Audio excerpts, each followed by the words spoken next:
receiving information that we needed to make sure that before it was given out, that it's accurate as possible and that we are giving you the best information possible. So with that in mind, if there are any questions or any comments that you guys would like to ask. You talked about there being some breaks in the levee system. Where are the breaks? How many are we talking about? Who's doing those repairs? Can you give us a little more information about that? Well, when will they be done? Yeah, yes, we had 4 areas of concern here in the Pine Bluff area. One dealt with Port Road, one dealt with the railroad. Well, a couple of them dealt with the port section, and one dealt with the railroad. They have since been filled and taken care of. The last one that we had was the Lewis Ramsey access there, which is county access, and that is being repaired at this particular time, and that is the one that by 8 p.m. tonight should be finished. So all the breaks will be repaired by 8 p.m. By 8 p.m. Are there any mandatory evacuation orders in place right now? We issued a evacuation order, but it was not a mandatory. We tried to stress as much as possible the sheriff's office and working with the sheriff's office in getting those individuals, those residents out and safe. But of course, you know, there will always be some that feel like they can ride it out, and we're telling them for their safety, for the sake of life rather than property, please evacuate those areas and because it's dangerous. Which are those areas again for people who might be watching this streaming right now? The Island Harbor area, the True Light Bay area, excuse me, and the Wright Pastoria area, and Raydale, which is south east of Pine Bluff. So those areas are those areas of concern where we still had some residents trying to remain. You said you may issue a mandatory, you may make that mandatory. When would that decision possibly be made? That decision will, after I hear back from the sheriff, which will be here shortly, probably sometime around 3:30, then I will issue that through our website and through our OEM. We will issue those orders. I know in previous days there have been discussion of possibly doing an order on Packingtown. Will you be doing that, or you guys feel good about that area now? Well, we want to give it at least a few more hours or maybe another day or so before that happens. We just want to make sure that all the breaks and everything that we had in the levee system is corrected, and then we'll be able to make better assessment then. Judge, if you would, can you give us that website for people that may want to follow the information? Yes. If you want to follow our website, it's www.jeffersoncountyar.gov. I'm sorry. And again, that website is www.jeffersoncounty.gov. JeffersonCountyAR.gov. It's a lot. That's a lot to speak of. I have a question for the Emergency Management Director. Yes. Do you feel like you are getting all the tools? Yeah, Sorry. could you step? Thank you very much. We've seen that there may be some federal money coming to Arkansas as well. Do you feel like you're getting the help that you need, the funding you need, and the assistance? How is it working for you as you try to react to what's happening? Yes, we've been in close contact with the state EOC. They have fulfilled every request that we've made to them. And so we're just tracking, documenting everything. Certainly helps that the president has already done his declaration regarding the public assistance. But we're just continuing operations and we're documenting everything, and every resource that we've requested has been met. How does this compare to maybe any war games or that you've gone through, any pre-planning in the past? Well, we went through flooding in 2015 and 2016. And so we were, felt confident going into this that we knew what to do, but this was a little bit more challenging because previously, the levee system, and was not an issue. So that's what the difference is this time is is just getting more involvement with the Corps and other groups that are helping us to monitor those levies and make sure that they will hold. And let me add to that, you asked about the assistant. I commend the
and sometimes we can get a little lull in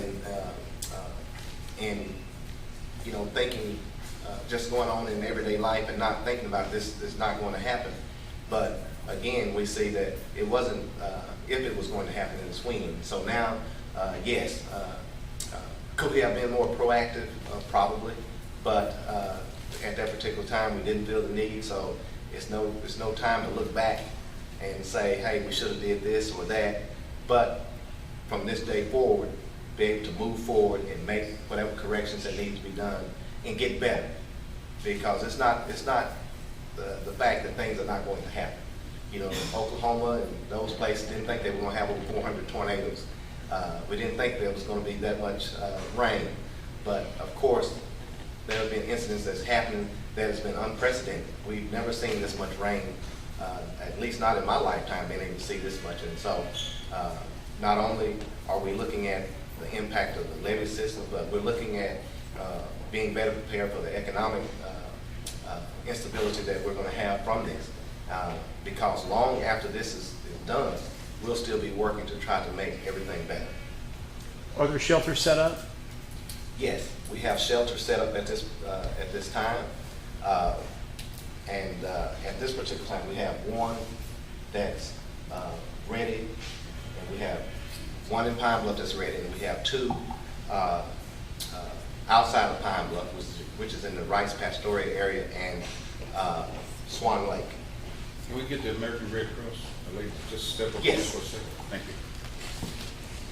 So have you, we did understand that there had been some evacuations.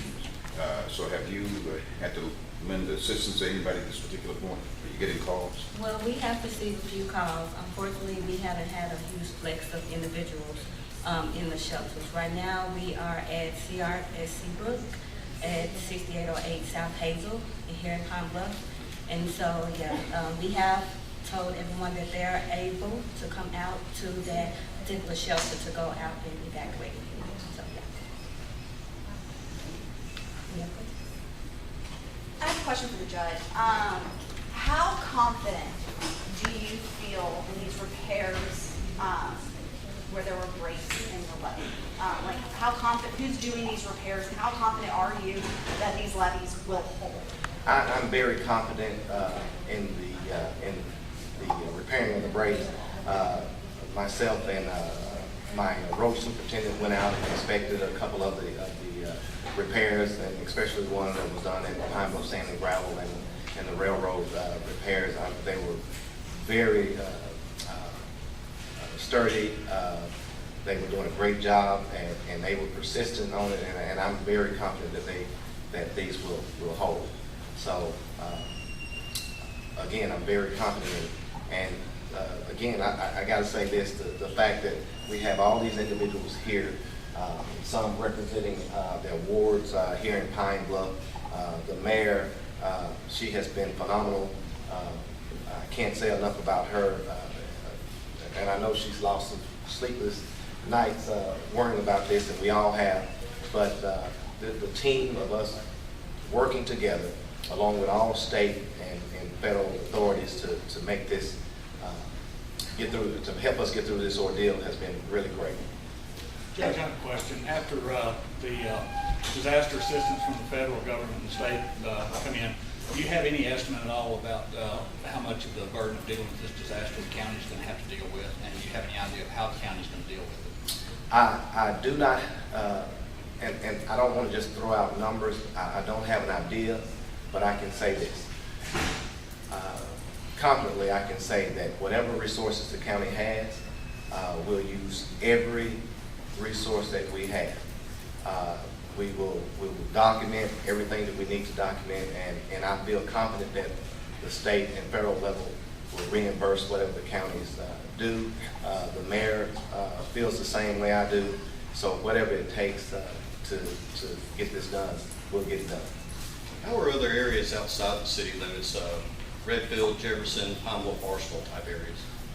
Well, we visited the Redfield area, which is Tar Camp Road. We visited those areas. Tar Camp is in pretty bad shape. The Wright Pastoria area is pretty bad shape. Island Harbor is, in my eyes, horrific to see all the displacement that came out of Island Harbor, and we're hoping that we have done a good enough job that we won't have the same thing here in Pine Bluff. But it is moving and moving fast. This is something that I have never seen before. I've never seen the river moving the way it has and causing the damage that it's doing. Any other questions? The National Guard, I've heard maybe patrolling the levees at this point. Is that correct? Yes, ma'am. We have the National Guard. We have the Forestry Service. We have volunteers. We have many people who have come together. We want to make sure that if we have any type of break, that we're on top of it right away. And that's what I was explaining and stating to you, that the volunteerism here and the amount of effort put into making sure what happened in Dardanelle and Yale County doesn't happen here. We want to make sure that happens. And again, our prayers go out to them, but we don't want what happened to them to happen here too. So we're going to stay on top of it. Would you mind clarifying? I was just getting some information from one of my managers. Could you clarify, like, there were breaks in the levee that were being repaired? What exactly was wrong with these levees? Well, when we say breaks, they're breaks that where there's operational. Yes, what you mean is identified gaps, which is the railroad.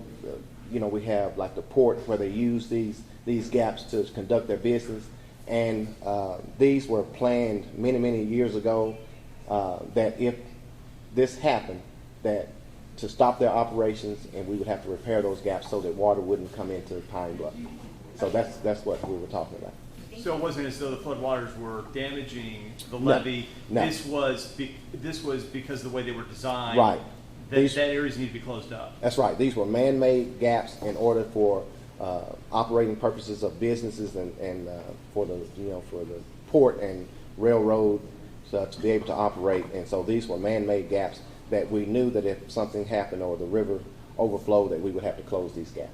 There's been some discussion of a gap in the UAPB area. Is that true? And has it been fixed as well? Yes, that is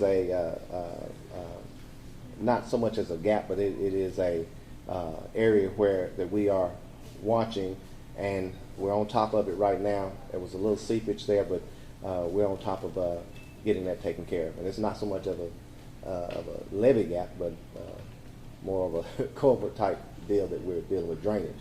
Did water get through in these areas? And Where there were these breaks or gaps or whatever you want to call them? no, they were before the water could come up on them. These were fixed. We were able to repair those before water did come in.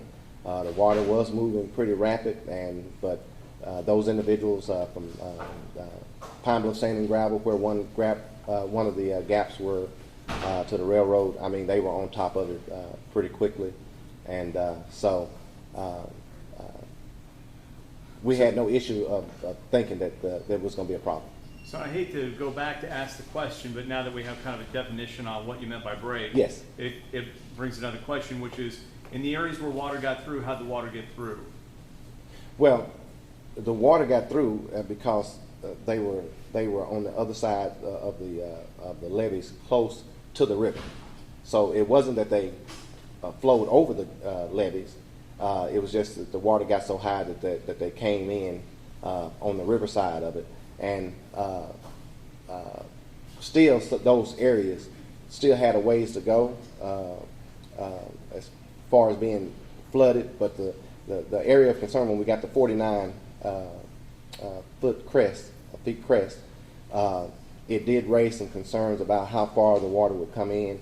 And so, but before it could come in on them, we were able to get that taken care of now. So that's why we had the flooding in those areas like Island Harbor and the True Lock Bay area and those things like that, because they weren't built up enough or up high enough to stop the water from coming in those areas. So how many homes, and are there homes that have been damaged or that are underwater? There have been several homes in the Island Harbor area and in the Wright Pastoria area. I don't have an exact number. Yes, go ahead. In 2015 and 2016, we did an inventory of the structures, and these are structures that lie within the levee along the river.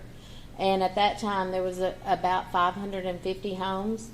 And with the water depth that we're seeing now, we expect every one of those to be affected. So 550 homes Yes. will be impacted, is what's expected. Yes. Can you clarify, I think there's, maybe it might just be me, can you clarify this, how the water got in? You said it wasn't, the levees weren't tall enough, but. No, there were these the water levels were within the levee system, so it was, so if I may, again, the levee systems are there to keep the waters from coming into the Pine Bluff area, but there are some homes, some businesses within the levee system itself, so that was the cause. So these are homes that are sitting inside the levees? Yes, inside the levee system, yes. In the areas that are having to be evacuated, or are inaccessible by a vehicle because of water, are there any concerns about looting, and have any steps what steps are being made to make sure that these areas are kept secure? We have been working with the sheriff's office and the police department and they have been very gracious in the patrolling of those areas and making sure that we don't have looters and things of that nature. And they've done a very good job in having people to come out of those areas. And we also have blockades, the roads blocked, and we also have police stationed there at those particular entrance spots to maybe prevent them from doing that type of stuff. So if these levees hold, Mayor, these levees hold, the city safe? I'm sorry. If these levees hold, the city is safe? Yes, we would think so, definitely. How you feel about it? He's confident in the repairs. How you feel? I trust that they are. We're constantly touching base with the Corps of Engineers and with our street department manager who keeps a watch on them. And I think with the monitoring that we're doing and with the repairs that have been made, I feel that hopefully they will hold. That's all we can do is continue to hope and pray that they hold. Yes. We also want to make sure that residents are alerted, that they are aware that if the water does rise, that they are prepared to move. So we've been moving through the communities, making sure that everybody knows what's going on and that they are in a prepared to move mode. So we've done that in the city, but we trust and pray that they will hold up. Mayor, if I may, have you kind of toured the Packing Town area? Because a lot of those people over there have not, let's say, have not been alerted to the fact. I was there yesterday. I haven't been today. I was there yesterday evening, and everybody that I spoke with, I didn't speak to every resident out there, but I did go through the community. I started at the Pot Liquor Inn and moved down through Packing Town. And everybody that I talked to was aware. Everybody that I spoke with were making plans to evacuate if that decision was made that they needed to evacuate. Yes. Any other questions? Have there been any breaches in the levee system? None that we are aware of at this time. And we will constantly monitor to make sure that if there is a break, and we can always make the assessment that we feel like they're going to hold, but we don't have control over Mother Nature. So if it happens, we're prepared to move at an instant to move any individuals out that need to be moved out and to evacuate the area. So we're waiting, but it will. If it happens, we're ready. To this point, have there been any injuries that you're aware of that are related to the flooding? None that we know of. Again, I want to say that the alderman, the mayor, everybody's been really good about informing the residents of the dangers. Again, so far we hadn't had any boating accidents or anything like that with people moving out of the areas or anything of that nature. We haven't. And we hope that we do not have any incidents of that nature. We do not want to have any loss of life at all. You said that you would make a decision around 3 o'clock or so. It's almost that time. It's almost decision time. Sorry we held you up so long, but so when you leave this news conference, I guess you're going to your office and make the. Yes, I will be in contact with the sheriff to make sure those areas. All of us, Yes. what's happening. Yes. Appreciate it. All right. Will the incident command center be staffed in 24 hours a day? Something that, from now on until, I'm gonna let her tell you the because schedule. someone said it became activated today. Yes. Yes, today we officially activated our Emergency Operations Center, and we are being in operation from 8 a.m. to 8 p.m.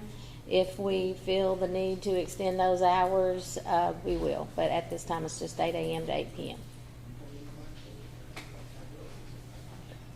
I thank everyone for coming today. Again, we're asking the